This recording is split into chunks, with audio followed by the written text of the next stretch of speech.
Hello, everybody. Thanks for coming back to Property Pros podcast. We got another great episode. We have a really cool guest on today, and I think her story is interesting. I can't wait to get into it. Her name is Danielson Richter.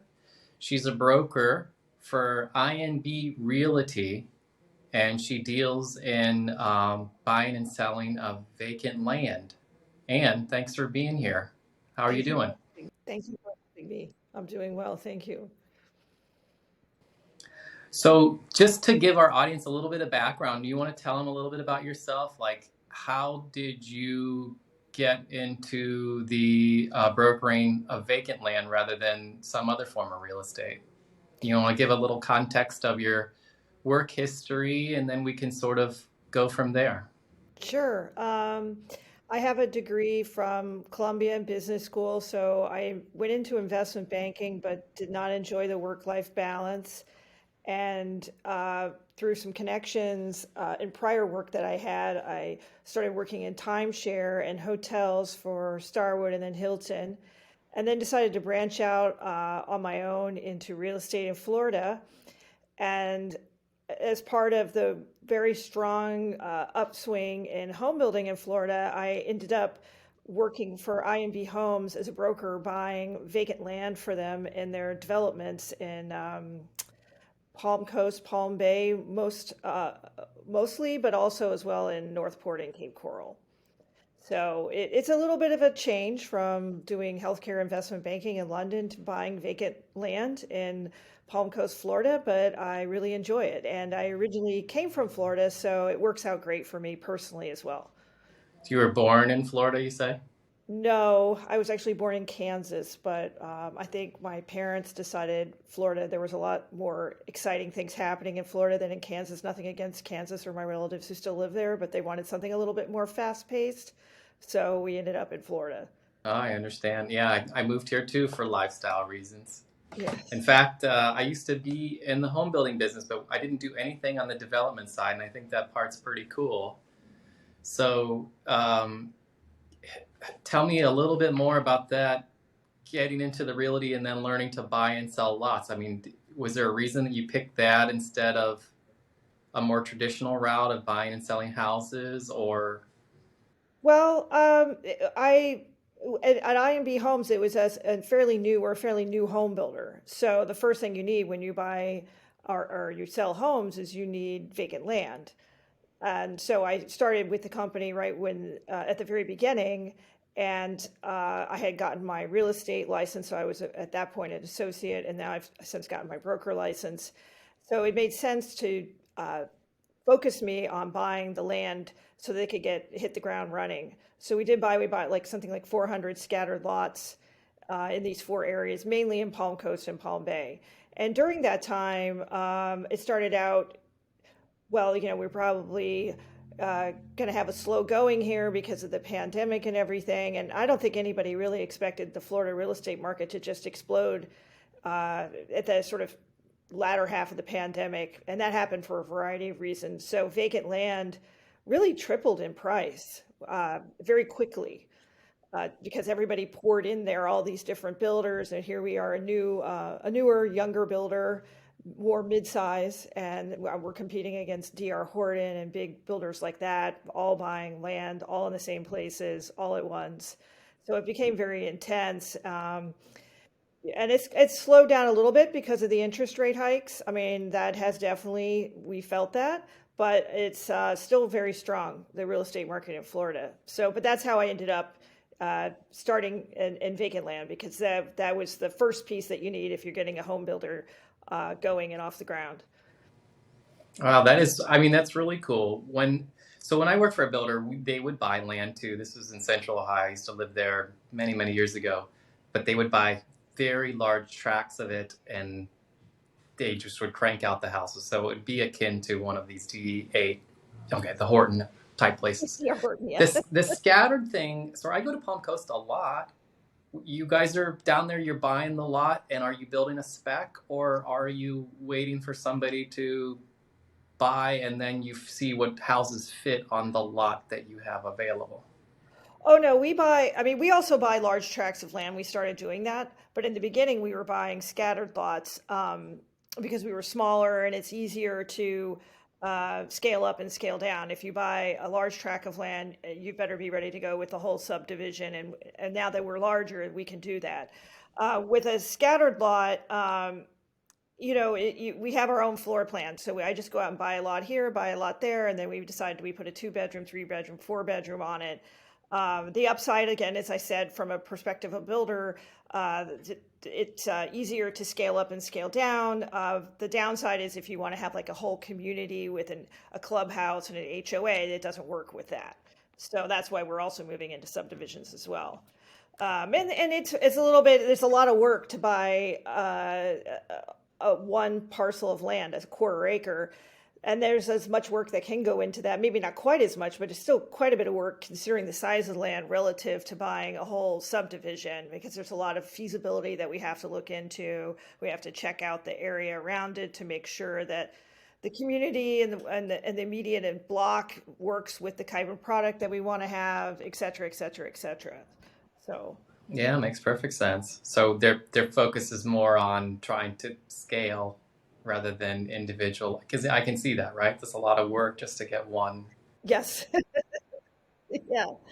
Yes. That was me. I was the vacant lot lady. All right. So, I mean, it's Columbia, interesting. Yeah, I enjoyed it very much being in New York City. It's a great program. Uh, I went back up there recently to talk to people about scattered lots and subdivisions that we have. There might be somebody who'd be interested in participating in that with us as an investor. And we did get a lot of interest because Florida real estate is very strong right now. Like I said, it has slowed down with the interest rate. It probably needed to. It went from kind of sleepy, people still being gun shy after the last recession. I think, people who have PTSD from that. It's a lot of horror stories that happened in Florida, to being like almost just frantically buying every lot. And it happened in such a short period of time that was what shocked me. In about 3 to 6 months, it went from sleepy to totally overcharged. So in a way, maybe raising the interest rate a little bit, and I hope they don't raise it anymore and they start bringing it back down, but maybe raising it a little bit, put the brakes, some much needed brakes on a very intense buying spree and shopping spree that everybody was doing in Florida real estate, plus a deluge of people moving to Florida during the pandemic, which was a little bit unexpected as well. Yeah, I agree. It was pretty wild to see how fast prices were rising from, Yes. yeah, I mean, so unreal. Um, so when you're buying plots of land, you talked about easements, or what are some of the environmental issues that go into certain plots of land that you want to buy for sale? Oh, yes. We have, first of all, you have to make sure it's not a wetland or in a flood zone. And it's something that I think a lot of people, especially if they're new to Florida real estate, don't go check that. It's just a lot easier to stay out of the flood zones, stay away from the wetland is, they might not even let you entitle on it, but there's people that still go out and buy that land and not realize that. So those are things a person definitely has to check into, and especially now that we have more hurricanes, more stronger hurricanes, it's really important to check those things. But then there's also environmental issues such as the gopher tortoise, which is a protected species in Florida, and if you find a gopher tortoise habitat on a vacant piece of land, you have to have the tortoise removed by a certified tortoise removal person. You can't just go and take your shovel and flip it out of the lot, or there's serious fines, possibly jail time for doing that. And then there is a specific habitats that the tortoise removal person can take the tortoise to. And during the time when it was very frantic in Florida, the buying spree, all of these habitats were full. So then we would buy a plot of land and we'd say, okay, we know there's 2 tortoises on it. It costs a couple thousand. Obviously, the prices went up because these people realized there's a demand for their services. So we'll buy it and we'll have the tortoise removed. Well, then we were in the position of, sometimes you have to wait for a tortoise to pass away, unfortunately, at one of the habitats before you can get your tortoise in there. So that was when we decided we're just not if there's tortoises, we're just not dealing with it. And I think all the other builders decided that too, between the prices and then the inability to find a place to put the tortoise. So there's that, and there's a lot of them in certain sections of Palm Coast and somewhat Palm Bay, but definitely in Palm Coast. And then, we have a situation where the neighbor befriends the tortoise or whatever, and they get emotional about the tortoise. So we had that. So we just stay away from those now. And then in other parts of Florida, there's the scrub jay, which is a protected species of bird that's mostly in Northport. And I think it's like 500, maybe like 100 feet around, something. There's a definite radius. I can't remember the exact amount. That you cannot build anything around a habitat that's been flagged as or a tortoise nest, or excuse me, a scrub jay nest. So if there's a scrub jay nest and it's flagged by Florida Environmental and Wildlife, you have to be a radius around it, or you simply can't build. You cannot remove the scrub jay. There's nothing you can do. And a lot of people who are from out of state will go in and they think, oh, I have a deal on a piece of land in Northport. And what they did is they bought land that you can't build anything on because there's a scrub jay sitting on it. So that's another thing that we really just stay away from scrub jays altogether. Yeah, I don't doubt it. So is this disclosed when they're selling it, or you have to do your due diligence when you make an offer? If the seller knows about it, they're supposed to disclose, or if their real estate agent knows about it, they're supposed to disclose. And if you can find out that they knew about it and they didn't tell you, I think you can cause a lot of problems for them. But I would tell anybody, do your own due diligence, because it could be that they don't know, especially if it's a foreign-based owner. We have a lot of foreign owners of real estate in Florida, so they may not really know that much about the land that they bought. And I don't know how it came to be that they bought land when they never set foot on it, or they set foot on it once like 15 years ago and they live in wherever outside the United States. So they may legitimately not know, and their real estate agent maybe doesn't want to know, so doesn't look into it, or maybe legitimately didn't know. So it's better to do one's own research. And then there's also manatees that affects if you buy in Palm Bay and you need to have a septic tank, so you're not on city sewer.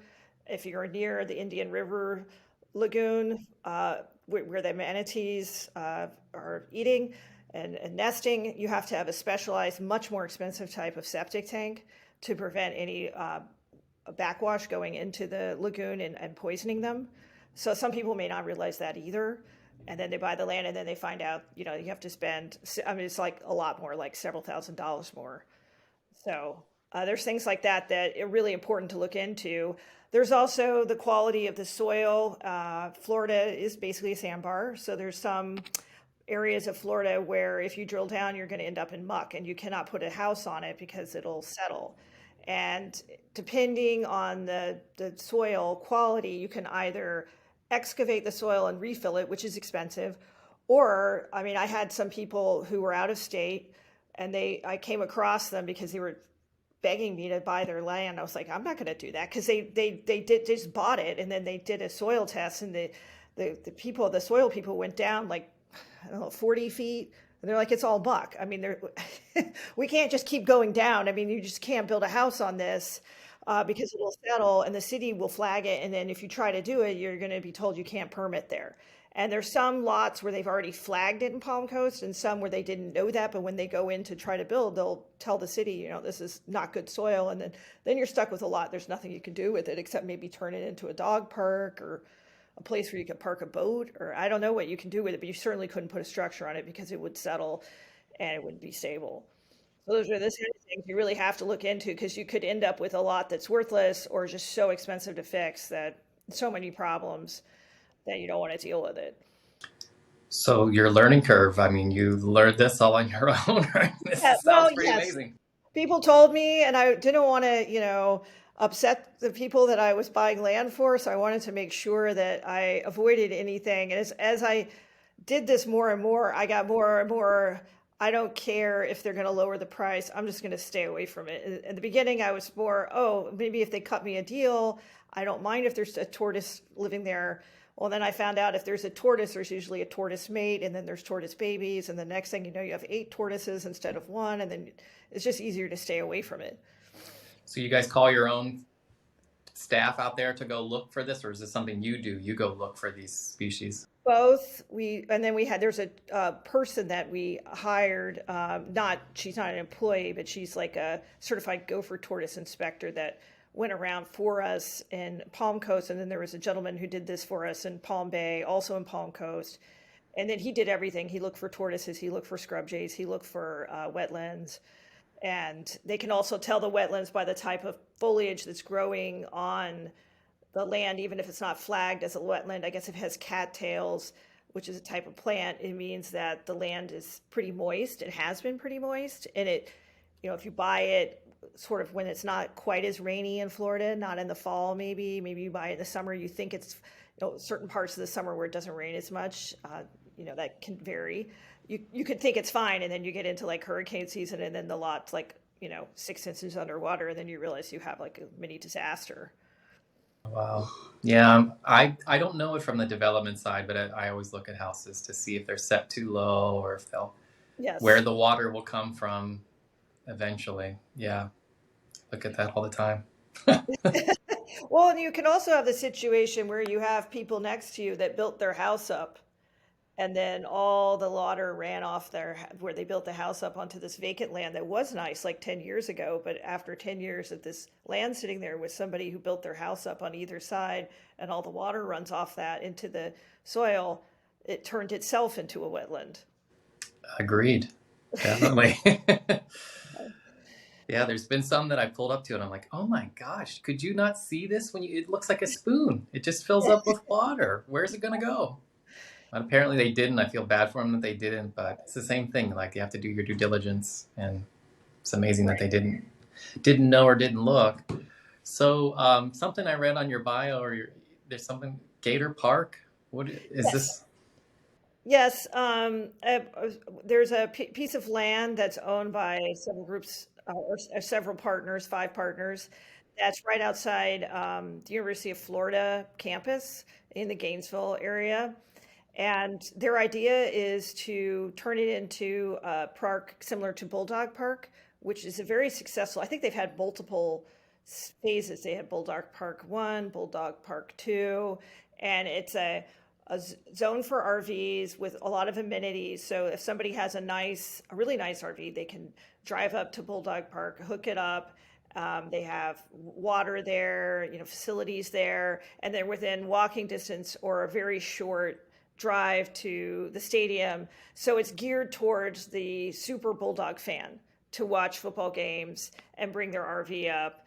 And it's been very successful. So the idea is to turn this parcel of land into Gator Park for the Gator fans, which is there's a very big and enthusiastic fan base, despite the fact that last season was a little bit sad. We're hoping that the next year is going to be the year where they really start performing at the level that we all hope and expect they can perform. So, but they still have their dedicated fans nonetheless, and this would be a great project for the people who wish to come up to every game but don't want to stay in a hotel and they want to bring their own RV or what have you, and have the amenities, sort of glamping amenities for themselves. So I think it's a that's great idea. yeah, that's the So project. did you say it's already done or it's underway?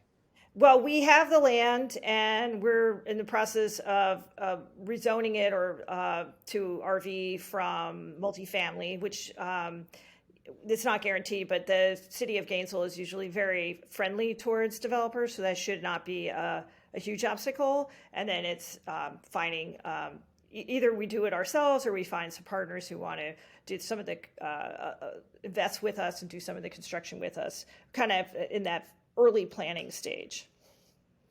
That sounds really cool. Actually, sounds like an idea you could duplicate all over the Yes, country. yes, yes. It was very successful at University of Georgia, so that's why we thought of it. Yeah, really cool. All right. Um, so you've been at this for a little while, and of course, you've done other things in your career. You have any advice for those that are listening that are just starting out? Well, I think working very hard is very important. There will always be somebody who might know something more, or somebody who does something a little bit more quickly, but the person who's always reliably there in the office and is making the effort. I think it's the person at the end of the day that is most appreciated. Having a very strong work ethic and enthusiastic attitude, I think, is the most important thing, more than where somebody studied or their specific knowledge or some talent that they may have a little bit more than other people. I think it really comes down to work ethic and effort. I agree. Well said. Well said for sure. Well, you know what, Anne, thanks so much for being here today. I Thank really you. enjoyed talking to you and you're sharing your knowledge with us. Can you tell our audience how they can get a hold of you in case they want to build a house with you guys or they have an opportunity for a piece of land that you guys might be interested in? Sure. I mean, I can be emailed at acquisition at inbhomes.com. That stands for Innovative Nationwide Builders. I'm also on LinkedIn under Ann Danielson Richter. Anybody can reach out to me there. And then INB Homes has their website, www.inbhomes.com. Again, INB stands for Innovative Nationwide Builders. So you can also look on there and reach out to anybody on there or on their contact form as well. Awesome. All right. Thanks so much. I really appreciate you being here. And for those that are listening to this episode, if you think that, you're involved with properties and would like to be a part of one of our future episodes, drop us a note or send us a message and we'll see if we can add you as a guest. And again, thanks again for being here. It was really interesting to hear about the development side. We haven't had that so far and didn't think of all the things that you have to deal with in your day-to-day job to get your job done. But thanks again. Well, thank you. I enjoyed talking with you. All right. I appreciate it.